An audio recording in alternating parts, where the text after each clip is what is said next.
Our heroes find themselves on a jungle moon called Zerathis, but they're in desperate need of finding one of two relics before time runs out. Will they make it? Let's bug battle. Aira, Dax, and Lyra crash land onto a jungle moon called Zerathis. Their ship is damaged, and with no way to repair it, they have no choice but to stay on this strange planet for a few days until it is fully charged again. This place, however, is very different from any of them have ever seen before. Lyra is a bug princess from a race that lives inside computer systems. Dax is a human male with super strength and durability. And Aira is a water elemental with complete control over her own molecular structure. She can turn herself into a human female or a four-armed warrior queen. She chose to come to this world as a human because she wanted to experience life outside of her own planet for a bit. As they walk through the dense foliage, massive vines suddenly emerge from the ground, wrapping around the three giant leaves block out the sun above them. The vines pulled the three of them to the ground, and the plants begin to devour them alive. Suddenly, a large humanoid creature emerges from behind the plants. It was dressed in tribal clothing made of vines and leaves and had green, spiky hair that reached down to its waist. "Who are you?" asks Drac. "And why did you bring us here to be eaten alive?" The jungle man raises his arms in defense. "I didn't do that. Some of these vines are hundreds of years old and will attack anything that enters their territory."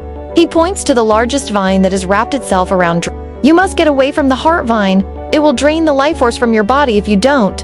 "Thanks for the info," says Drake, "but we kinda have to stick together right now." As the jungle man runs off into the trees, Aira uses her powers to break free from the vine's grasp. She blasts the other vines with bolts of water energy, freeing herself, Lila, and Drake. Suddenly, a swarm of giant bugs emerges from the forest. They have many legs, huge pincers, and sharp stingers. Before our heroes can even react, the bugs begin to attack. Drac Isley smashes most of the bugs, but there are just too many of them. One of them manages to latch onto Lyra and begins sucking her energy. "Help me!" she cries out. Just then, the jungle man returns with a bow and arrow. With perfect aim, he shoots at the bugs, distracting them long enough for Lyra to break free.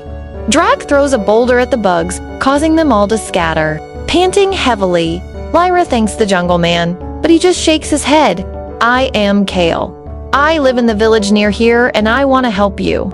My people have been attacked by the giant plants, and I believe they are controlled by an evil entity known as the Devourer. The only way to stop it is to find the two relics hidden on this moon, the Verdant Shard and the Crimson Gem.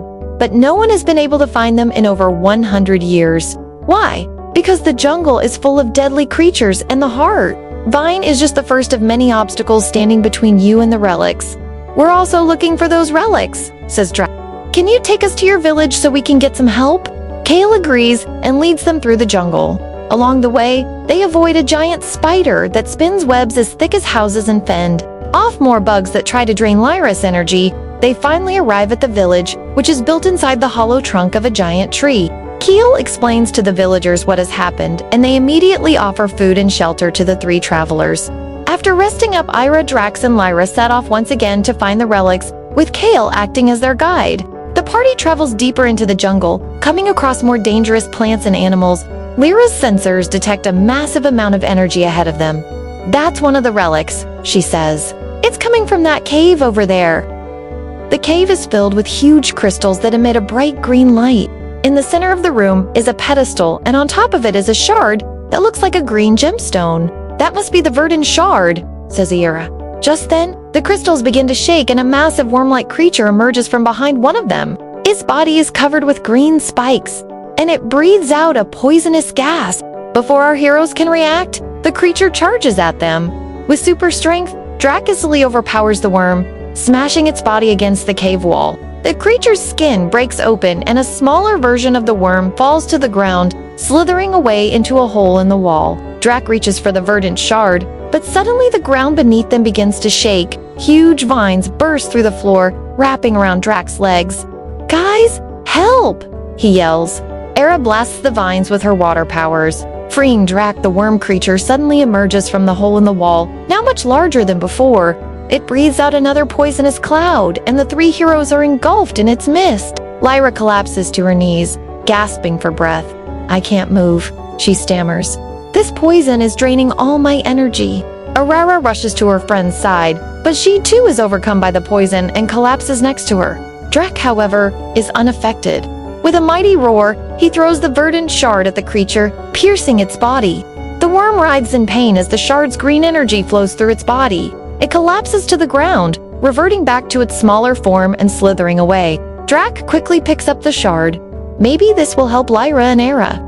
He places the shard in the center of the room, and as soon as it touches the pedestal, a green light envelops the area. The light fades and the two girls are back on their feet, both with newfound powers. Lyra can now manipulate all forms of energy, and Aira can control earth, stone, and metal.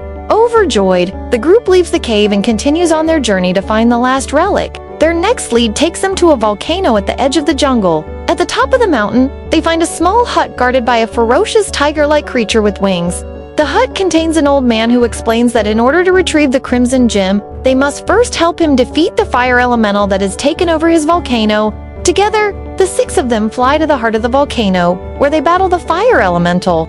With her new powers, Aira proves to be a valuable asset, controlling the molten lava and throwing boulders at the creature. Finally, the elemental is defeated, and the group collects the Crimson Gem, completing their quest. Now, with both relics in their possession, Aira, Drac, and Lyra head back to their ship, saying goodbye to Kael and the villagers. As they fly away, they know that they have made a powerful enemy in the Devourer, but they are also excited to see what other adventures await them in the vast universe. To be continued in Part 2. Hey everyone! Thanks for watching!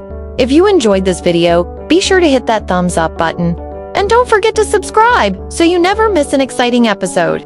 Also, you can check out more of our content on our website. We've got everything from articles to podcasts to videos. There's something for everyone.